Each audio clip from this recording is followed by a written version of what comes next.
ئاسایشی خۆراک ئێستا بۆتە یەکێک لە پرسە هەرە گرنگەکان لە جیهاندا.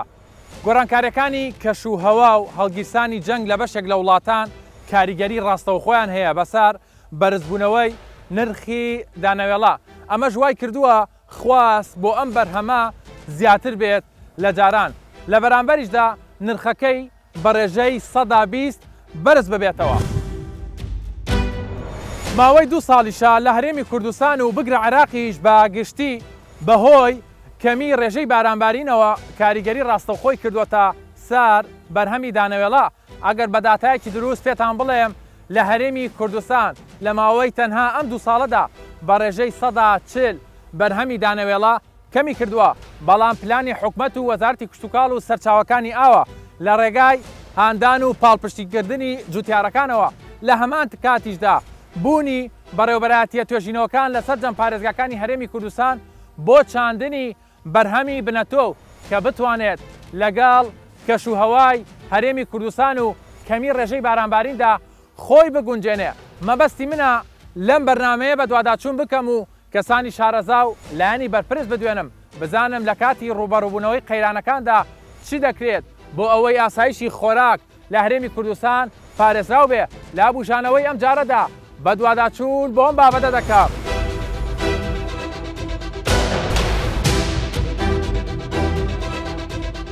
هۆکارەکانی بەرزبوونەوەی بەرهەمە خۆراکیەکان لە جیهاندا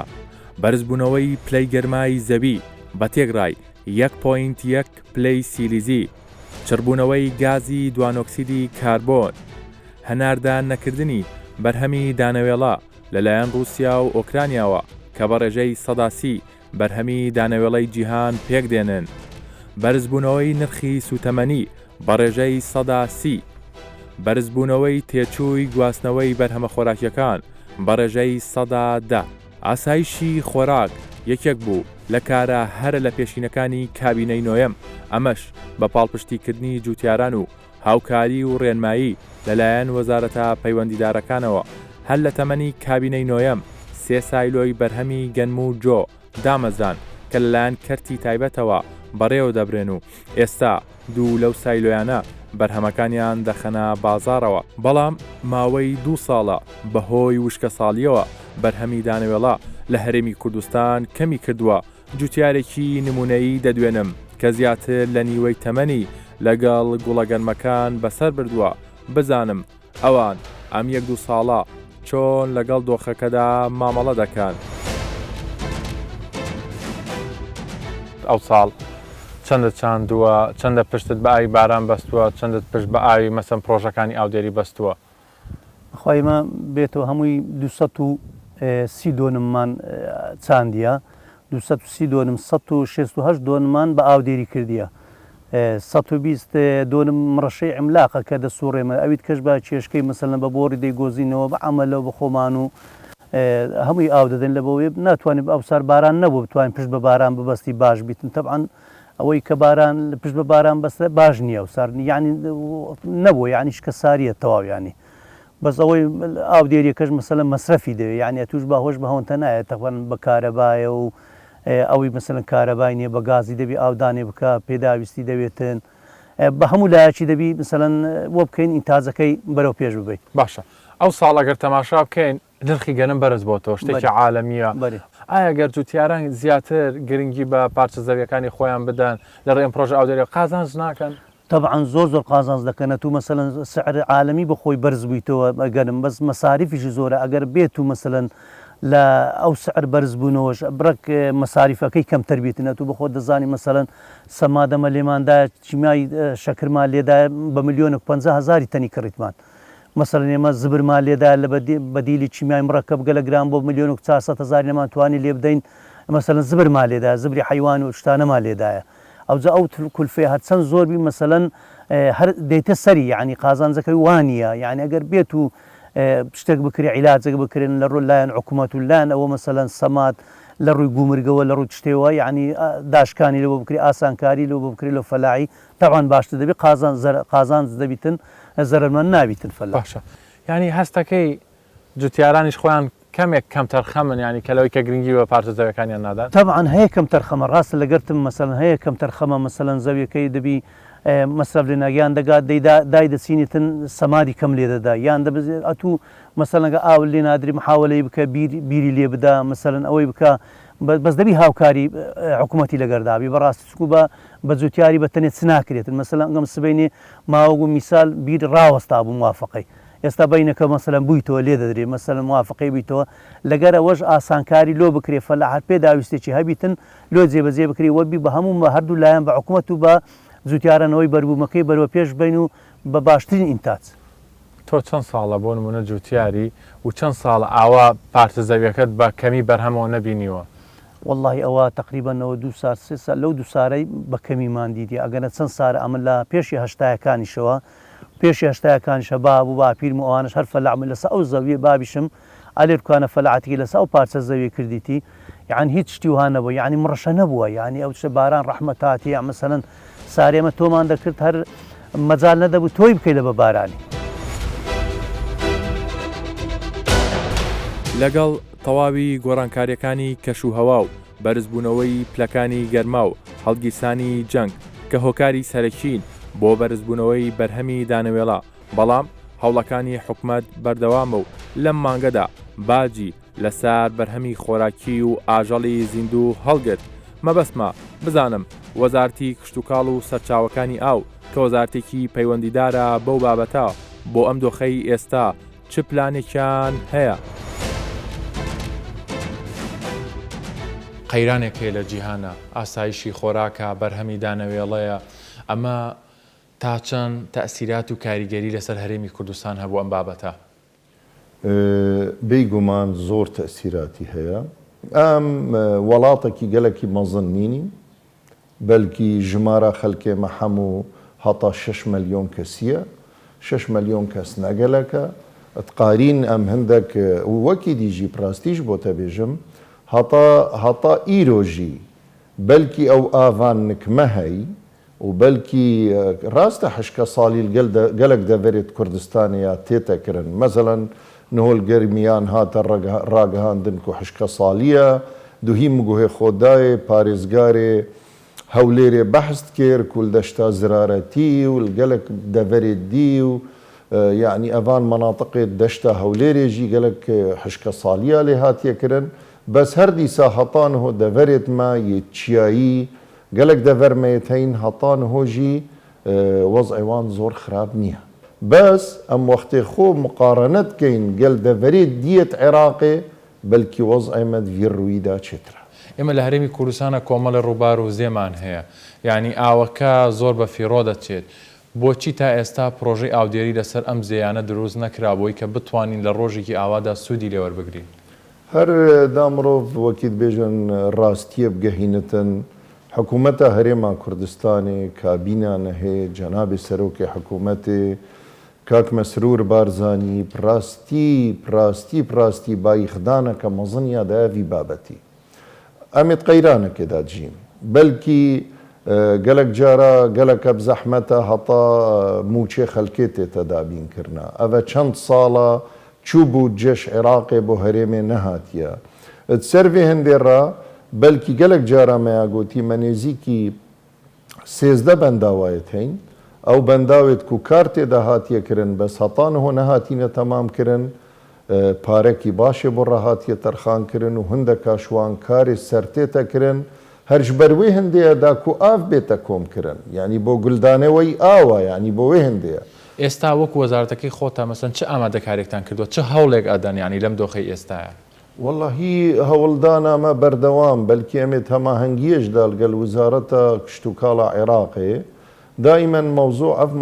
مەوزوعی هاوردەکردنی گرێدایە ڕۆژنامە زیراعیبە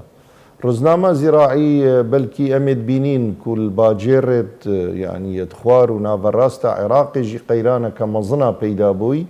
دوهیم گوهێ خۆتدا دیدارەکە وەزیرێ کشتتوکاڵی عێراقی بەست کرد گو ئەزێ چاوە قارم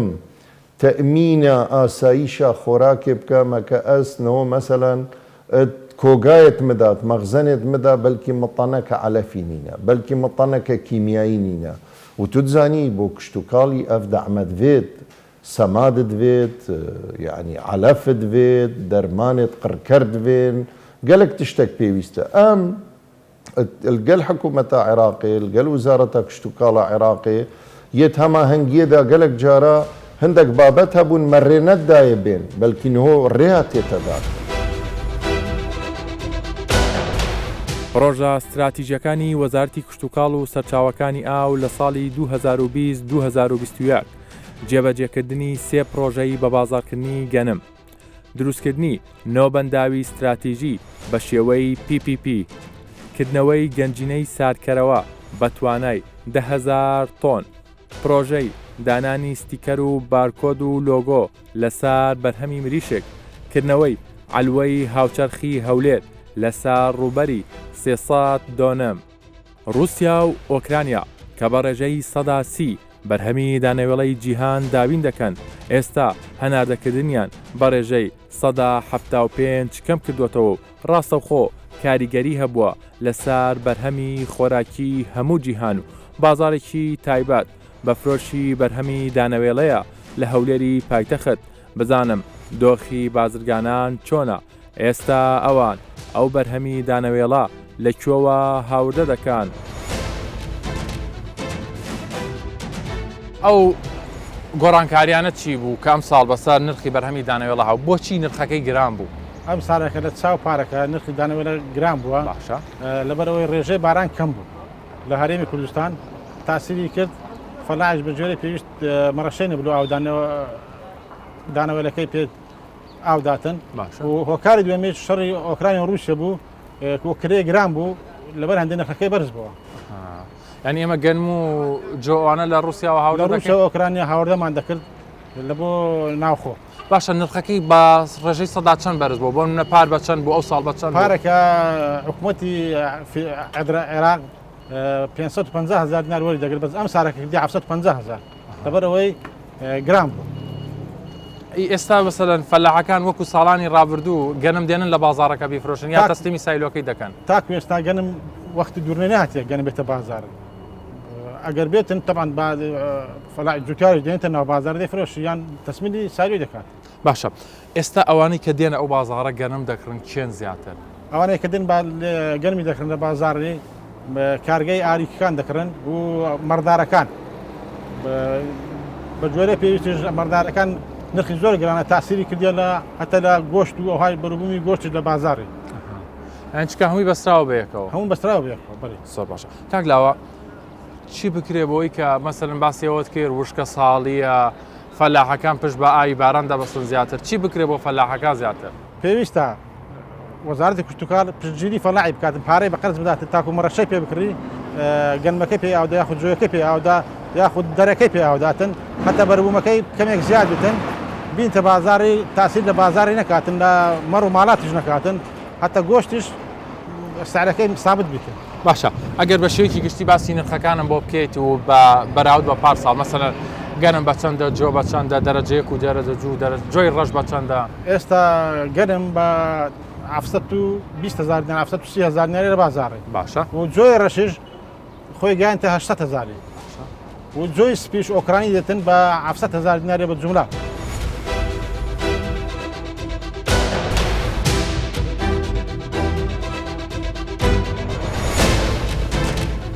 هۆکاری بەرزبوونەوەی نرخی بەرهەمی دانەوێڵە بازرگانەکانن یاخود چۆنڵی لە سەرچاوی بەرهەمێنانەکەیەوە گران بووە؟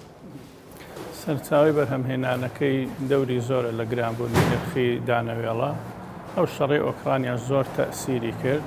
لەبەروی وڵاتی ئۆکرانیا لەگەڵ رووسیا ئەوانە تقریبەن 1/3 گەنمی دنیا بەرهەم دێنن. ئەو شەڕە زۆر تەئسیری کرد لەوەی کە گرانی بکەن و لەوەی کە نەیفرۆشن نەیخەنە بازارەوە. گرانبوونی نرخی نەوتیش دەوری زۆر بوو بە نسبەت عێراقیش ئەوە 2 ساڵە لەسەر یەکتری وشکە ساڵیە. ئەو گەنمەی کە پشت بە ئاودان پشت بە باران دەبەستە یعنی دێمیە ئەو گەنمە تقریبان 190 لە ناو چووە نابێ ئیمساڵ. ئەوەی ئاودانەکەش ئەو بەخۆی کەمی کردی و تەڕاجعی کردیە ئەویش تەکلیف دەکا و مەسرەفی زۆرە ئەویش وەکو پێویست نییە وەکو ساڵانی ڕابردوو نییە. ئەو ساڵ ئەو تەوەقعی کە وەزارەتی زراعی عێراقی تەوەقوعی کردیە کە دانەوێڵە لە عێراق با بڵێن گەرموجۆ لە چاو پارکە نەهات بوو تەوەقوعی 150 پاری کردیە. ئێمە چی بکەین لە هەرێمی کوردستان؟ ئێوە بەریەکەوتنتان زۆرە لەگەڵ ئەم فەلاح و جوتیارەکان و دێنە لە ئێوە چی بکەین بۆی بتوانین چۆن ئیکتیفای ذاتی یعنی خواستی ناوخۆ پڕ بکەینەوە ئێمە؟ والله خواستی ناوخۆ مەسەلەن وڵاتی عێراق ساڵانە تقریباً پێویستی بە 8 ملیۆن و نیو تەن گەنم هەیە. ئەوەی لە بۆ ئاردی با بڵێن بایع ئەمە پێی دەڵێن ئەوەی لە بۆ ئارد کە تەوزیع دەکرێت و ئەوەی تریش لە بۆ دەواجن و لە بۆ ئاژەڵ و لە بۆ پەلەوەڕ و ئەو شتانە هەمووی دەکات 9 ملیۆن تەن تقریبا 8 ملیۆن و نیو هەتا 9 ملیۆن تەن. ئەوەی ئێستا ئەو ساڵ عێراق بەدەستی دەینی بەرهەمی دەینیتن ناگاتە لە باشترین حالەتەکان ناگاتە 2 ملیۆن و نیو تەن. ئەوان ڕاستە حکوومەتی عێراق حیسابی ئەوە دەکات یعنی چۆن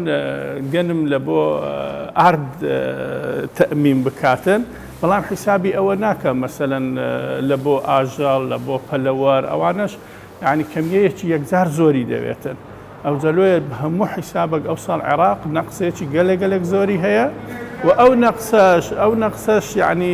دەبی دەعمی لەگەڵ بیتن یعنی دەبی سەماد بدات بە فەلاح دەبی ئاوی لە بۆ دابین بکاتن پڕۆژەی ئاوڕا بچێشیتن کەهرەبا لە پارەی کارەبا تەسهیلاتیان لە بۆ بکاتن بیریان لە بۆ لێ بداتن بنەتۆی باشیان بداتێ هیچ ئەو دەعمانەش نەبووە هەتا ئێستاکە هەتا ئێستا مەسەلەن پارەی 2021 جوتیار گەنمەکەی ڕادستی سایلۆ کردی هەتا ئێستاەوە ساڵێک سوراوە پارەکەی وەرنەگرتیە. یعنی حکوومەتی عێراق دەورێکی زۆری هەیە لەم بابەتەیە یعنی بێت بە تەواوی بێت عێراق و حکوومەتی هەرێمیش یعنی لەوانەیە لە سنووری عێراق خوار و ناوەڕاستی عێراق کەمێک هاوکاری جوتیاریان کردیە بە زۆک و پێویست نییە بەس لە هەرێم ئەوەندەش نەبووە. بەرهەمی گەنم لە هەرێمی کوردستان لە ساڵانی ڕابردوو 1 ملیۆن تۆنی ساڵانە بۆ ساڵەکانی 2018-2019 بەڵام لە ساڵی 2020-2021 بەڕێژەی 125 کەمی کردووە. بەرهەمی گەنم لە هەرێمی کوردستان 800,000 تۆن بووە. لە ساڵی 2022 بە پێی پێشبینیەکان بەرهەمی گەنم لە نێوان 200 تاکو 400,000 تۆن دەبێت. لە ساڵی ڕابردوو بڕی گەنمی وەرگیراو لە جوتیاران حکومەتی هەرێمی کوردستان 500,000 تۆن حکومەتی عێراقی 390,000 تۆن. بەهۆی وشکە ساڵی لە چەند ساڵی ڕابردوو بەرهەمی دانەوێڵە لە هەرێمی کوردستان کەمی کردووە بەڵام چەند ساڵێکە لە ڕێگای بەڕێوەبەرایەتیە توێژینەوەکانی کوشتتوکاڵەوە لە هەرێمی کوردستان جۆرە بنەتۆوەیەک دەچێنێت کە لەگەڵ کەش و هەوا و بەرگەی کەم ئاوی بگرێ و لە هامان کاتدا ئەو بەرهەمەشی هەبێت کە لە ساڵاندا جوتیاران ئەم بنەتۆوەیان دەچان بۆ ئەوەی زیان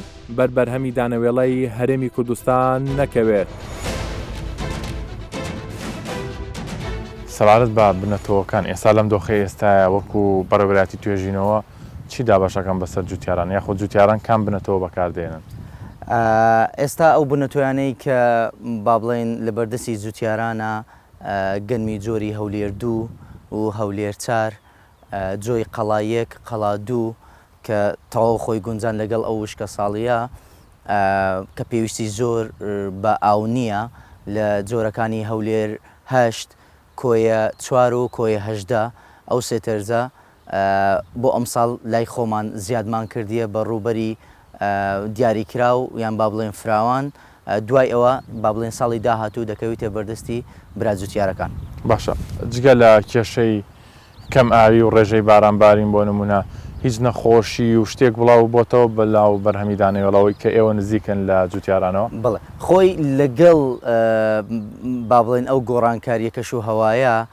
بە زیادبوونی ڕێژەی بارانبارین جۆرێک نەخۆشی ڕوبەڕووی بەروبوومی دانەوێڵە دەبیتەوە. بە کەمی بارانبارینیش دووبارە با بڵێن نەخۆشی و ئافاتی کشتتوکاڵی ڕوبەڕوو دەبیتەوە. ساڵی پار با بڵێن حەشەڕەی سونا کە لە ناو جوتیارەکان پێی دەڵێن سنووشی سەڵا ئەوە ڕوبەڕووی جوتیاران بێتەوە بەهۆی ئەوەی کە ڕێژەی بارانبارین تێدا کەم بوو. تا ئێستا با بڵێن ئەو حالەتە بەدیکراوە لە چەند شوێنێک بەڵام بەو شێوە بارزە نییە بەو شێوە زۆرە نییە و هیوادارین ئەم ساڵ نەتوانێت پێی بەرێ بە بەروبوومی برازوتیارەکان.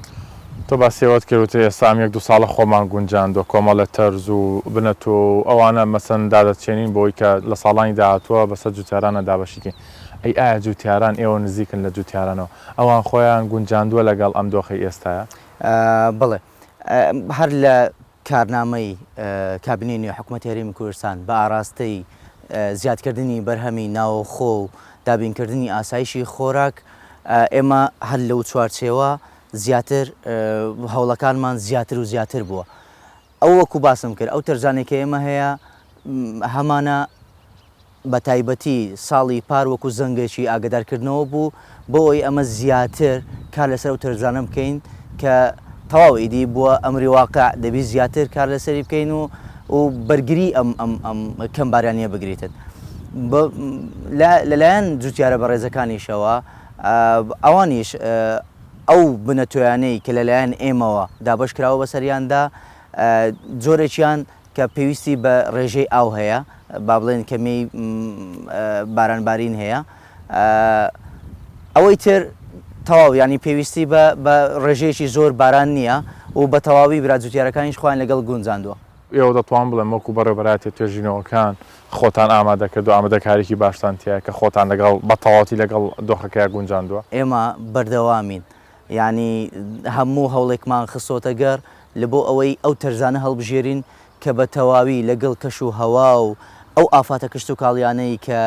ڕوبەڕووی بەروبوومی دانەوێڵە دەبیتەوە ینی خۆی بگریتن و بەرگر بیتن و ئیشاڵە ئەم ساڵیش دوو بۆ سێ تەرز ئامادە دەبێتن و لە بۆ تۆمارکردن و پاشانیش قۆناغی زیادکردن و بەردەستی براجوتیارەکان. بڕی بنەتۆوی بەرهەمهاتوو لە هەرێمی کوردستان لە پارێزگای هەولێر 1045 تۆن، لە پارێزگای سلەیمانی 1600 تۆن، لە پارێزگای دوهۆک 1400 تۆن، لە پارێزگای هەڵەبجە 73 تۆن، لە ئیدارەی گەرمیان 954 تۆن، کۆی گشتی بڕی بنەتۆوی بەرهەمهاتوو 5072 تۆن. ڕەنگە هەرێمی کوردستان هێشتا کاریگەری تەواوی لەسەر دروست نەبوو بێت چونکە خاکێکی بەپیتی هەیە و دەتوانێت بەرهەمەکانی دیکەی دانەوێڵە و پاقلەمانیەکان بچێنێ و ڕای کەسانی شارەزا وەردەگرم لەسەر ئەم بابەتە.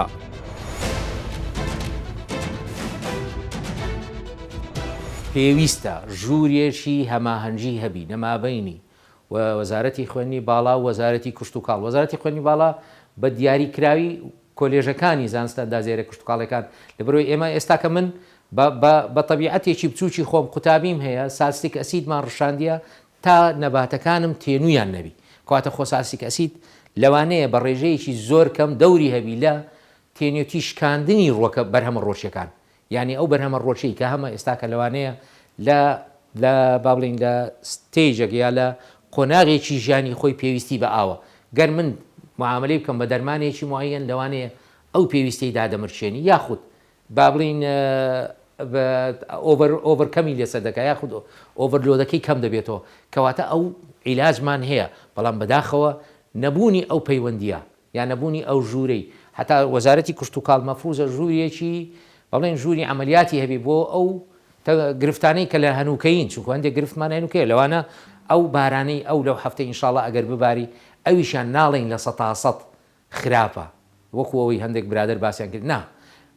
ئەتو یەکەم شت کە تەنها کشت و کاڵ نییە خۆ ئەو حیوانەی یا بڵێن ئەو ئاژەڵانەی کە لە دەرەوە چیوی شتووە ئەوانیشیان پشتی پێدەبستن ڕێژەی ئاوی ژێرزەوی پشتی پێدەبستی کەواتە هەر بارانێک باری لە چه هەر کاتێک لە هەر کاتێکبی باشە بەڵام لەوانەیە لۆ بەروبوومیەکی معەن خراپبی ئەو گەرمەیەک هەمانە ئەوەی دەیزانین ئەوەی دەشتی قەراز و ئەو بەر لەوانەیە زەرێکی پێگەیشتبی بەڵام ئەوەی لە حەریر و ئەو بەر لەوانەیە بارانەکە بۆ ئەوان باش. بەڕای شارەزایان دەبێت هەرێمی کوردستان بە تەواوی خۆی ئامادە بکات بۆ ساڵانی داهاتوو بە سوود لە تەواوی زەویە کشت و کاڵەکان ببینێت بۆ ئەوەی بتوانێت خواستی ناوخۆ لە بەشێک لە بەرهەمە ناوخۆیەکاندا پڕ بکاتەوە و لەسەر و هەموو ئەمانەوە دروستکردنی پرۆژەی ئاودێریە لەسەر زیەکان بۆ ئەوەی بتوانێت سوود لە ئاوی سەرزەوی وەربگیرێت بۆ بەرهەمە کشتتوکاڵیەکان.